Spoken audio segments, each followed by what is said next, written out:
इसलिए हरि गुरु की कृपा प्राप्त नहीं हो पाती, क्योंकि वो कर्ता स्वयं को मानता है। कर्ता मानने के कारण उसे भोगना पड़ता है, और भोक्ता होने के कारण वो रस का अधिकार नहीं पाता। कर्ता भोक्ता भाव वाला रस का अधिकार नहीं पाता, न उसे तत्वबोध होता है। तो बोले जो कर्ता है उसको तो जानता नहीं, अपने को कर्ता माने हुए है। बड़ा गूढ़ प्रसंग है। कर्ता कृत जाने नहीं, माने निज करतूती, ते प्राणी दुख पावही, ये लगे अविद्या भूत। लगे अविद्या भूत, कहे द्विज रक्षा करी हो। अर्जुन मेरो नाम, नहीं तो पावक में जरी हो। कर गई श्याम बचाए बतायो, जो शिशु हरता। भगवत रसिक नरेश, सकल कर्तन को करता। ये बात समझ में आ गई तो बहुत बड़ी बात समझ में। ये बोले अविद्या का भूत लगा है, किसी को समझ में नहीं आ रहा। ये सारा का सारा फसाव इस शरीर से है। शरीर से विशाल विश्व ब्रह्मांड और उसकी उत्पत्ति किससे हुई? कर्ता कौन है? हरि। हरि के सिवा कोई कर्ता नहीं। वेद भी कहता है को हम बहुत श्यामा, मैं एक बहुत रूपों में हो जाऊं। तो भगवान श्री हरि के नाभि कमल से ब्रह्मा, ब्रह्मा से महादेव, पूरी सृष्टि सब उसी। मूल कर्ता कौन हुआ? हरि। अभी जितना कार्य हो रहा है ये तीन गुणों से हो रहा है। तो तीन गुण किसके प्रकट किए हुए? हरि। तो बोले फिर हमको दंड क्यों मिल रहा? क्योंकि तुम कर्ता बने हुए हो, तो भोक्ता भी तो तुम्ही को बनना पड़ेगा। कर्ता भोक्ता बने हुए तो शुभ अशुभ का दंड मिलेगा। बोले कर्ता कैसे हम बन गए? बोले अविद्या का भूत चढ़ गया है तुम्हारे, अज्ञान का भूत चढ़ गया। कर्ता कृत जाने नहीं, कर्ता को तो जाना नहीं। माने निज करतूत, मैं ये किया ये किया। अब देखो यहां सावधानी की बात समझना है। ये अज्ञानी जन गलत ढंग से इसे समझते हैं। जैसे कहा जाता है प्रभु की इच्छा के बिना एक पत्ता भी नहीं हिलता, पक्का। लेकिन जिसकी ये स्थिति होती है, प्रभु की इच्छा में अपनी इच्छा मिला देता है, उससे कभी पाप होते ही नहीं, क्योंकि पाप होते हैं इच्छा से। जिसकी अपनी इच्छा है और अपना भोग है, उसको नरक और स्वर्ग भोगना पड़ेगा। वो केवल बातों से कहता है, उसकी स्थिति है कर्तृत्व और भोक्तृत्व भाव से। जब तक अहंकार है तब तक पापाचरण होता है, और जब अहंकार समर्पित हो जाता है तो उसका शरीर यंत्रवत वही चेष्टाएं करता है जिससे जगत मंगल होता है। वो कहते हैं कि कर्ता श्री हरि। अभी आप कहोगे कर्ता श्री हरि, तो आप तीन गुणों से प्रभावित होकर अहंकार में पापाचरण करोगे और कहोगे कि भगवान की इच्छा से हुआ। तो भगवान की इच्छा से नरक भी बना है, बड़े बड़े दुख भी बने, वो तुम्हें भोगना पड़ेगा। अगर समस्त दुख और सुख दोनों से ऊपर उठकर परमानंद में निमग्न होना है तो बोले कर्ता को जानो। एक कल संत भगवान प्रश्न कर रहे थे कि एकांत में तो ठीक है, लेकिन जब व्यवहार में उतरते हैं तो राग द्वेष हो जाता है। क्यों? क्योंकि तुम व्यवहार में क्रिया देखते हो, कर्ता नहीं देखते, कारण नहीं देखते। अगर कारण को देखो तो कारण श्री हरिवंश भनम। क्रिया को देखोगे तो अनुकूल हुई तो राग हो जाएगा, प्रतिकूल हुई तो दोष हो जाएगा। अगर कारण को देखोगे तो सब में पावर श्री भगवान कारण, राग द्वेष होगा ही नहीं। भगवत ऋषि जी कहते हैं औरों की तो बात जाने दो, लगे हो अविद्या भूत, कहें द्विज रक्षा करी हो। समीप में बैठे हैं अर्जुन जी के भगवान श्री कृष्ण। एक ब्राह्मण आता है और श्री भगवान के सामने वो कहता है, प्रभु प्रभु, अभी अभी मेरा पुत्र प्रकट हुआ और पधार गया। द्वारिकापुरी की बात है। प्रभु पैदा होते ही मर गया, ऐसा तो कभी नहीं हुआ कि पुत्र पिता के सामने मर जाए। ये तो धर्म रहित बात है। और अपने बालक को भगवान के सामने से राजमहल के द्वार पर रखता है और विलाप करके बड़ी आतुरता पूर्वक कहता, संदेह नहीं कि इस समय पृथ्वी में ब्रह्म ऋषियों का द्रोह करने वाले लोग पैदा हो गए हैं। धूर्त कृपण पापी लोग बढ़ गए हैं। कर्म दोषी हो गए हैं, इसीलिए ये काल उल्टा चक्र चला रहा है कि पिता के सामने जन्मा हुआ पुत्र मृत्यु को प्राप्त हो रहा है। ये राज हिंसापरायण, दुश्शील, अजितेंद्री प्रजा को दरिद्री कर रहे हैं, कर ले करके दुख पर दुख प्रजा भोग रही है। इसीलिए ये हमको सामने महान संकट देखना पड़ा। अधार्मिक राजाओं के होने के कारण मेरा पुत्र मेरे सामने मरा, ऐसा काल व्यतिक्रम है, नहीं होना चाहिए था। इस प्रकार बोलकर चला गया। फिर दूसरा पुत्र हुआ तो फिर मर गया, फिर बोल के चला गया। तीसरा पुत्र पैदा हुआ, फिर मर गया, फिर वैसे ही बोल के चला गया। जब 9वें बालक के मरने पर वो वहां आया तो अर्जुन जी ने कहा, ब्राह्मण सुनो, इस निवास स्थान द्वारिका में ऐसा लगता है अब कोई धनुषधारी क्षत्रिय नहीं है। बार बार तुम यहां रोकर चले जाते और कोई नहीं बोलता कि मैं तुम्हारी रक्षा करूंगा। क्या है ये प्रजा पालन है? अरे जिनके राज्य में कोई ब्रह्म ऋषि दुखी हो जाए धन से, पुत्र से या किसी अन्य कारण से, तो उसका राज्य नष्ट हो जाता है। जहां साधु वैष्णव ब्रह्म ऋषि दुखी हो जाए। मैं समझता हूं इस समय तुम बड़े संकट में हो, बड़े दीन हो रहे हो क्योंकि तुम्हारे पुत्र मर रहे हैं। मैं प्रण करता हूं तुम्हारे पुत्र की रक्षा करूंगा। कर्ता को जाने नहीं, भगवत ऋषि जी कह रहे हैं। अरे उनका जाओ, तुम बात क्या बनाते हो, तुम क्या पूर्ण करोगे? जब ये श्री कृष्ण और बलराम बैठे हैं तो तुम क्या पूर्ण कर लोगे? अर्जुन से कहा तो वो कह रहे हैं, अहम वा अर्जुनो नाम गांडीवम यस्य वै धनो नाहम संकर्षणो ब्रह्मन्न कृष्ण कार्षणेव च अहम वा अर्जुनो नाम गांडीवम यस्य वै धनो। मैं कोई संकर्षण नहीं हूं बलराम जी, और मैं कोई कार्षणी कृष्ण नहीं हूं। मैं गांडीव धनुषधारी अर्जुन हूं, जो बोलता हूं वही करके दिखाता हूं। यहां दो भाव निकलते हैं कि देखो भाई, मैं कोई कृष्ण बलराम तो हूं नहीं, उनका दास हूं। तो भगवान अपने प्रण को चाहे भुला दे, लेकिन दास के प्रण का निर्वाह करते, इसलिए मैं प्रण लेता हूं कि मैं तुम्हारे पुत्र की रक्षा करूंगा। और एक भाव ये होता है कि मैं कोई कृष्ण बलराम नहीं हूं, मैं गांडीव धनुषधारी अर्जुन हूं, जो प्रण लेता हूं उसे पूर्ण करता हूं।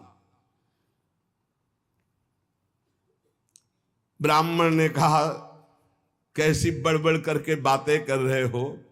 संकर्षणो वासुदेवा प्रद्युम्नो धन्विनाम वरः अनिरुद्धो अप्रतिरथो न त्रातुम शक्नुवन्ति यत् तत्कथम नु भवान कर्म दुष्कर्म जगदीश्वरै चिकीर्षसि त्वं बालिस्यात् तन्न सदम्हे वयम्। अरे जहां बलराम जी विराजमान, हल मुसलधारी, सुदर्शन चक्रधारी श्री कृष्ण, प्रद्युम्न, अनिरुद्ध, ये अतिरथी महावीर, जब ये जगदीश्वर हमारे पुत्र की रक्षा नहीं कर सके तो तू क्या ये बालकों की मूर्खता जैसी बात करते हो? अर्जुन से कहा। अर्जुन ने कहा, फिर कहता हूं मैं गांडीव धनुषधारी अर्जुन हूं। ब्राह्मण देवता, यदि मैंने तुम्हारे पुत्र की रक्षा नहीं की तो चिता लगाकर तुम्हारे सामने भस्म हो जाऊंगा। मेरे बल पौरुष का तिरस्कार मत करो। जानते हो मुझे, मैं वो अर्जुन हूं जो महादेवाधिदेव भगवान शंकर को युद्ध में तृप्त कर दिया। ऐसा है, मैं अधिक क्या कहूं? अगर मृत्यु भी सामने आएगी तो मैं जीत कर तुम्हारे पुत्र की रक्षा करूंगा, मैं वचन देता हूं। तब ब्राह्मण ने कहा, जय हो कुंती नंदन अर्जुन, तुम्हारी जय हो भाई, धन्य है, तुम्हारा बल पौरुष प्रशंसनीय है। अब मैं जा रहा हूं, जब बालक होने को होगा तो मैं तुम्हें सूचना दूंगा। फिर समय आया प्रसव का, ब्राह्मण भागता हुआ आया, अर्जुन अर्जुन इस बार तुम मेरे बच्चे को बचा लो, मृत्यु से बचा लो। अर्जुन तत्काल गए, आचमन किया, भगवान शंकर का ध्यान करके प्रणाम किया, श्री कृष्णचंद्र की तरफ देखा भी नहीं, कर्ता को जाले ले यही बात समझा रहे हैं। समझो, और दिव्यास्त्र का स्मरण किया और गांडीव पर प्रत्यंचा चढ़ाई और ऐसा बाणों का हाहाकार मचा दिया कि वायु भी प्रवेश करेगी प्रसव गृह में तो अर्जुन की आज्ञा से प्रवेश करेगी। दिव्यास्त्रों से पूरा बांध दिया, मंत्र से अभिमंत्रित करके प्रसव गृह को चारों ओर से घेर दिया, ऊपर नीचे दाएं बाएं ऐसा पिंजड़ा और दिव्य मंत्रों के द्वारा। पहले तो कम से कम बालक पैदा होकर के रोता फिर मर जाता था, अब पैदा हुआ ना तो सौ मिला ना आवाज सुनाई दी, गायब हो गया। पहले तो कम से कम लाश तो मिलती थी, रोता तो था फिर मर जाता था। अब वो ब्राह्मण अर्जुन से कहने लगा कि मेरी मूर्खता देखो, इस नपुंसक की बात में मैं आ गया।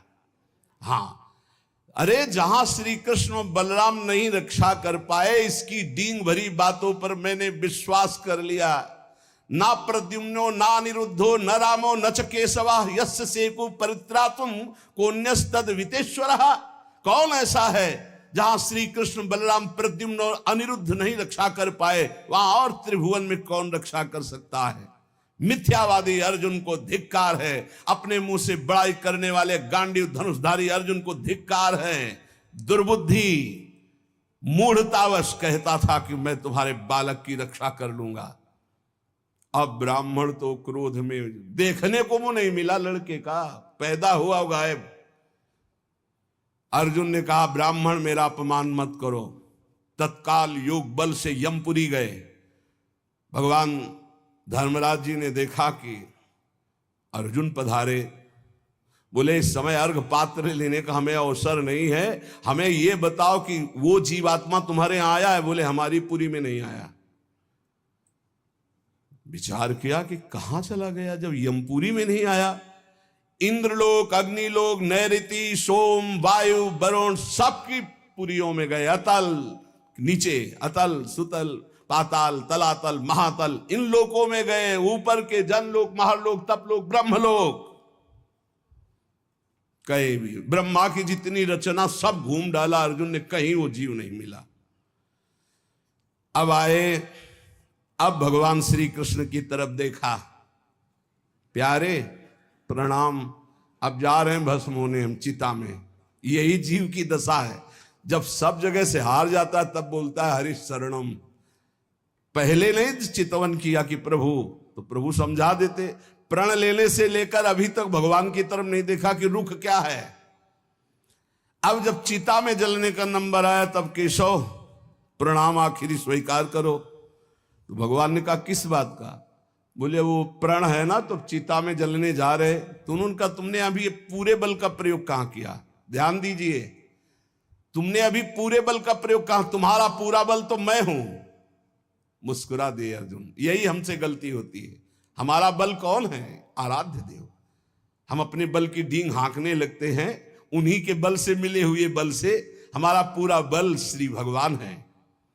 देखो अर्जुन, तुम्हारा बल मैं हूं। जिस समय ये तुम्हारी निंदा कर रहे हैं यही सब लोग प्रशंसा करेंगे और तुम्हारे यश की कीर्ति की स्थापना होगी।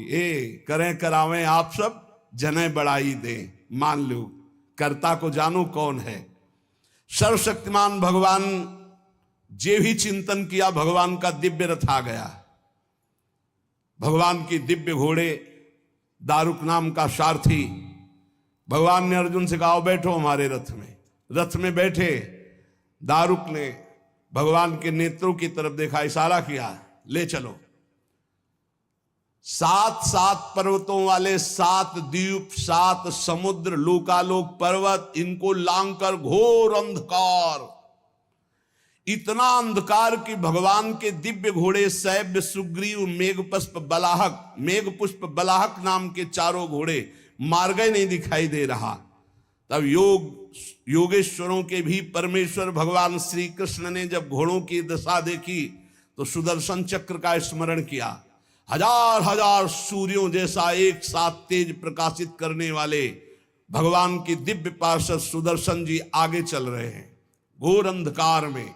सुदर्शन चक्र से ज्योति ऐसी प्रकट हो रही कि सब अंधकार नष्ट होता जा रहा, प्रकाश। ऐसे भगवान के सेवक हैं। ऐसे भगवान के दास हैं। सुदर्शन चक्र के द्वारा बतलाए हुए मार्ग से चलकर अंधकार की अंतिम सीमा में पहुंचे। अब अंधकार के पास इतना दिव्य प्रकाश, प्रकाश ही प्रकाश, जैसे घोर अंधकार ऐसे घोर प्रकाश। अब वहां अर्जुन की आंखें चौंधिया गई, विवश हो गए, नेत्र बंद कर लिए, इतना तेज। भगवान वहां भी सामर्थ्य प्रदान करी अर्जुन को और घोड़ों को भी। उस तेज के बाद महान जलराशि, श्याम वर्ण का जल ही जल, अगाध जल, जल पार किया तो तेज आंधी, वायु ही वायु। भगवान की ही केवल सामर्थ्य पहुंचने की और सामर्थ्य रही। अब वायु के प्रवाह में बड़ी बड़ी तरंगें उठने लगी। फिर भगवान ने उसको शांत किया। आगे बढ़े तो एक दिव्य महल, और उस महल में मणियां ऐसी चमक रही थी मानो हजार हजार सूर्य एक साथ प्रकाशित हो रहे। भगवान भगवान है, भगवान जैसा कोई नहीं। चारों ओर बड़ी ही उज्जवल ज्योति फैल रही है। देखा अनंत महिमा से युक्त भगवान शेष जी सैया बनाए हुए, और अद्भुत एक एक सिर पे ऐसे मणि चमक रही, ज्योतिर्मय।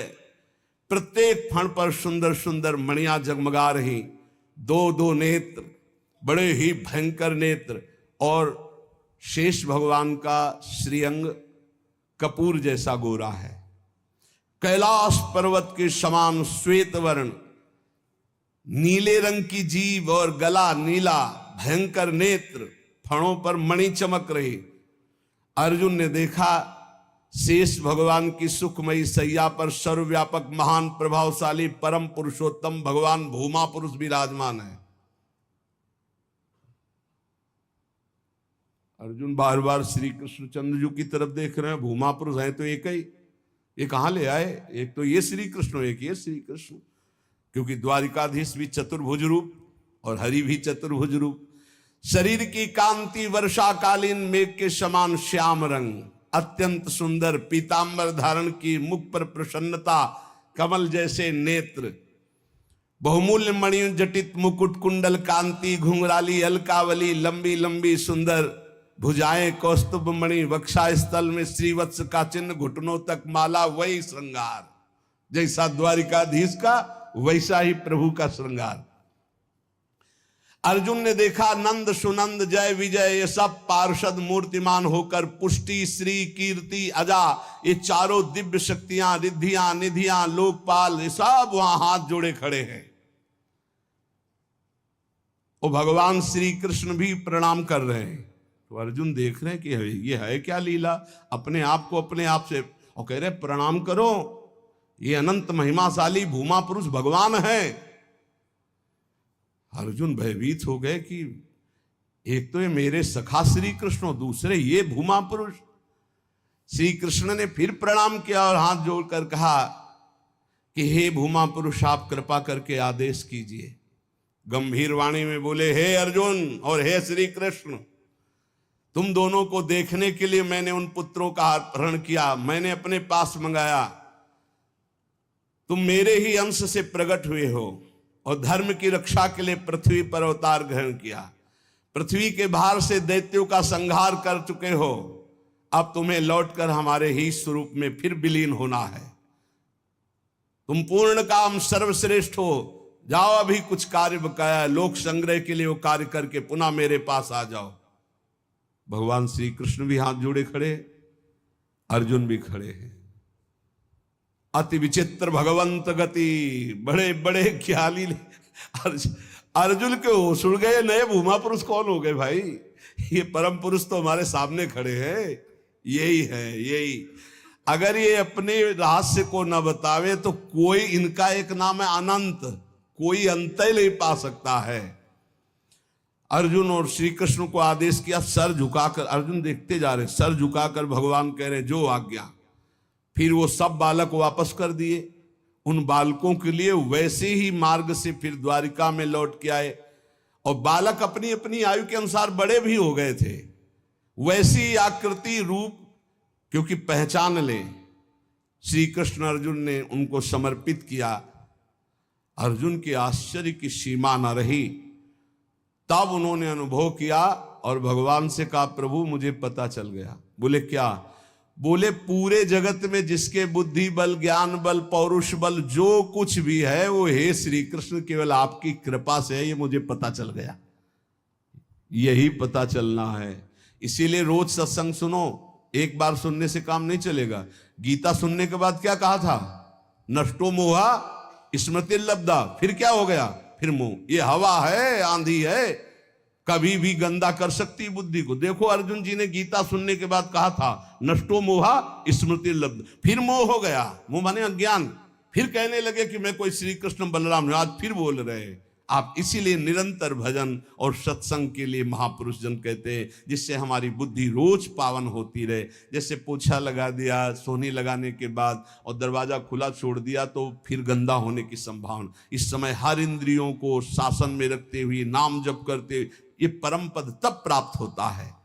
तो इसलिए भगवत रसिक जी कह रहे हैं कि कर्ता कृत जाने नहीं, माने निज करतूति, ते प्राणी दुख पावहीं, लगो अविद्या भूत। ये बहुत जल्दीबाजी में फिर सब बिगड़ जाता है। धैर्य पूर्वक भगवान का आश्रय लेकर नाम जप में लगो। इसी से परम मंगल होता है, इसी से परम लाभ होता है।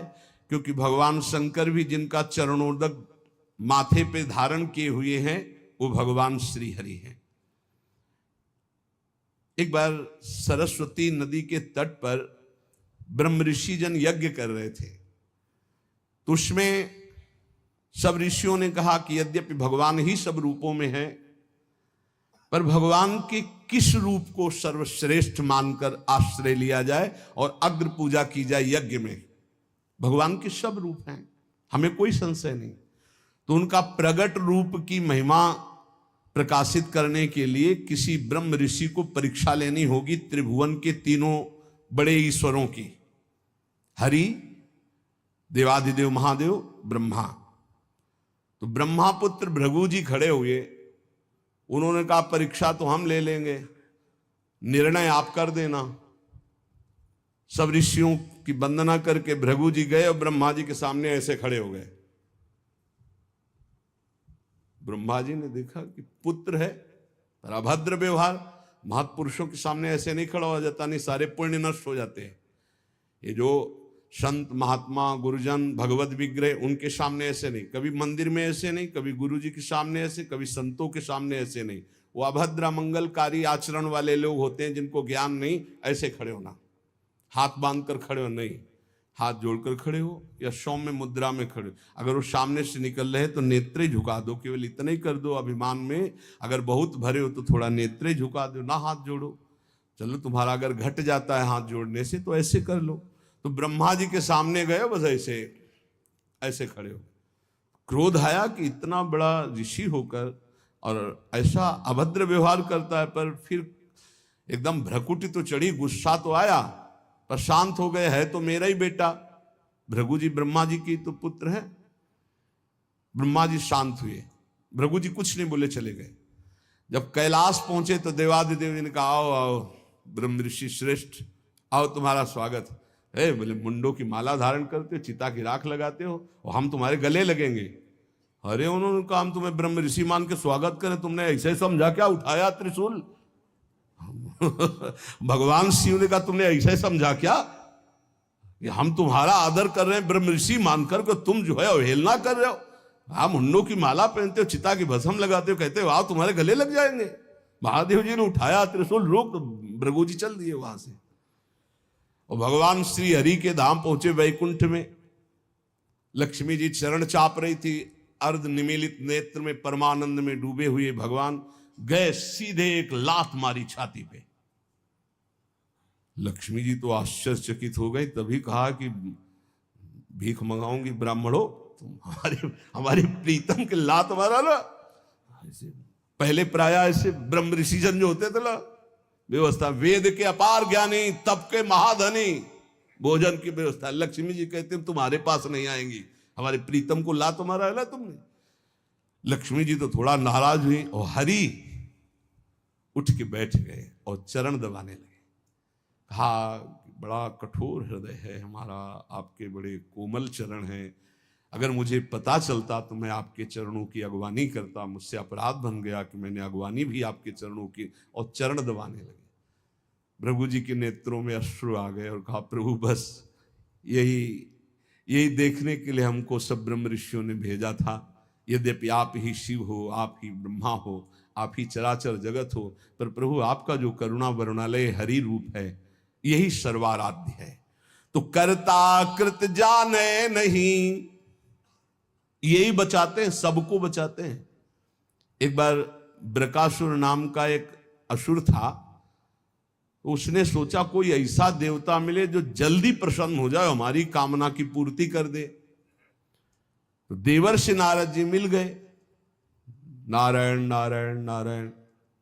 देवर्षि नारद जी एक ऐसे महात्मा है जिनको कोई द्रोह नहीं करता। त्रिभुवन में कंस भी एकांत में बैठाल कर सलाह लेता है, हिरण्यकश्यप भी उठकर आदर करता, कोई भी हो त्रिभुवन में देवर्षि नारद जी से कोई नहीं। जिसको मिलेंगे बिल्कुल पक्की सलाह बताएंगे।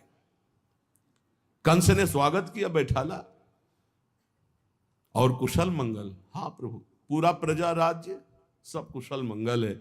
अभी अभी की बात है, वो वसुदेव जी आए थे लड़के को लेकर, हमने वापस कर दिया कि हमें तो 8वां से भय है। नहीं गड़बड़ है।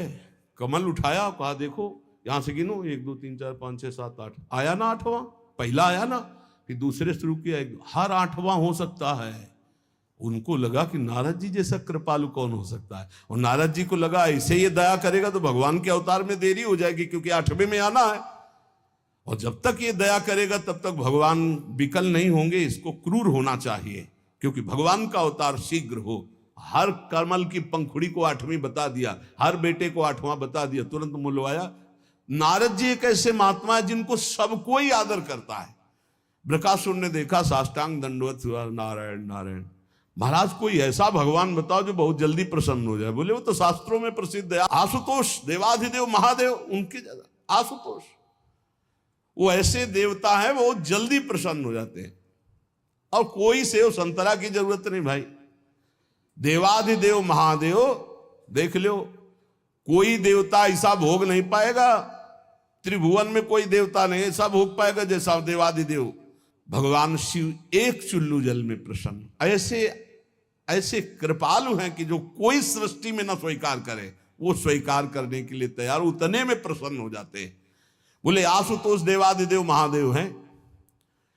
और वो सोचा कि मंत्र और ये आराधना हमसे तो बनेगी नहीं, आसुरी प्रवृत्ति है, तो अग्नि को प्रकाशित करके अपने शरीर का मांस नोच नोच करके स्वाहा, भगवान शिव का मंत्र जपता तो स्वाहा।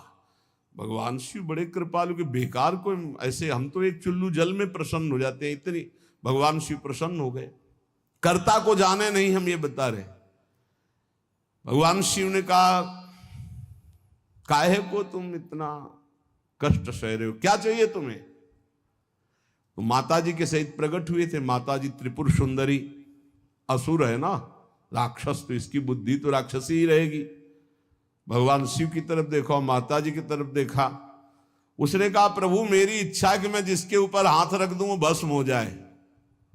भगवान शिव बिना विचार किए बोले तथास्तु, ऐसा ही हो। जे भी ऐसा कहा तो उसने सोचा परीक्षा के लिए भगवान शिव के ऊपर हाथ रख के देखे ना, इन्हीं का वरदान इन्हीं को। भगवान शिव के ऊपर ऐसे जो हाथ कर, भगवान भागे, क्योंकि जानते थे कि सत्य है, धक देगा भस्म हो जाएगा। शरीर तो भाई भगवान ने ही आदेश और वो वर दिया है, उन्हीं के बल से भागे, वो भी पीछे भागे। माता जी खड़े लीला देख रहे हैं। भगवान शिव जब पीछे देखे तो दौड़ के पीछा बस हाथ ही रखने का। भगवान ने कहा कहां तक भागेंगे? तो कर्ता को याद किया। कर्ता कौन है? हरि। हरि को याद किया। जो ही याद किया तो आ गए ब्रह्मचारी के रूप में, और भगवान शंकर से इशारा किया चैन की सांस लो, अभी इसका हिसाब करते हैं। नजदीक गए, बोले प्रणाम बृकासुर जी। इतना प्यार से विश्व में कोई नहीं बोला था, वो तो असुर था। प्रणाम बृकासुर, अमृतमय वचन और ऐसा आकर्षण और ऐसे कमल नयन और ऐसी चितवन को खड़ा हो गया। बोले वृकासुर जी, यदि आपको मेरे सहयोग की आवश्यकता हो तो सहयोग से बड़े बड़े काम बन जाते हैं, आप क्यों भाग रहे हो इनके पीछे? बोले इनके ऊपर हाथ रखने, तो तुम्हारे हाथ में कुछ है क्या जो रखना चाहते हो? बोले वरदान दिया है शिव जी ने कि जिसके ऊपर हाथ रख दोगे वो भस्म हो जाएगा। अरे बोले अभी तुम्हें विश्वास है? दक्ष ने साप दे दिया था, इनके पास कोई ताकत नहीं रह गई। तुम हाथ रख के अपने ऊपर देखो, अगर झूठा निकलेगा ना तो दोनों मिल करके, हाँ ये बात तो पक्की है। एक सेकंड में हिसाब कर, अरे हरि है हरि। एक सेकंड उसको ये समझ में नहीं आए कि अगर हाथ रखा और सच्ची हुआ तो कौन बताएगा आके इनको। जो ही ऐसे किया सो क्षण में भस्म हो गया, राख हो गया।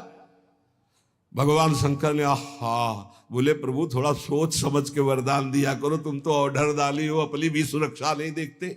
भगवत रसिक जी कह रहे, करता कृत जाने नहीं, माने निज करतूती, ते प्राणी दुख पावही, लगो अविद्या भूत, लगो विद्या भूत कहे द्विज रक्षा करी हो। अर्जुन मेरो नाम नहीं, पावक में जरी हो। कर गही श्याम बचाए, बतायो जो शिशु हरता, भगवत रसिक नरेश सकल करतन को करता। इसलिए एकमात्र भगवान की शरण में हो जाओ, जितने कर्म कर रहे हो वो प्रभु को समर्पित कर दो। और रोज एक बार हमारी प्रार्थना है, ये सब याद नहीं कर पाएंगे पर सत्संगी हो इसलिए याद करना, मरना है। ये बात हमारी बात पक्का मान लो, ये हम बहुत बड़ा मंत्र बता रहे हैं।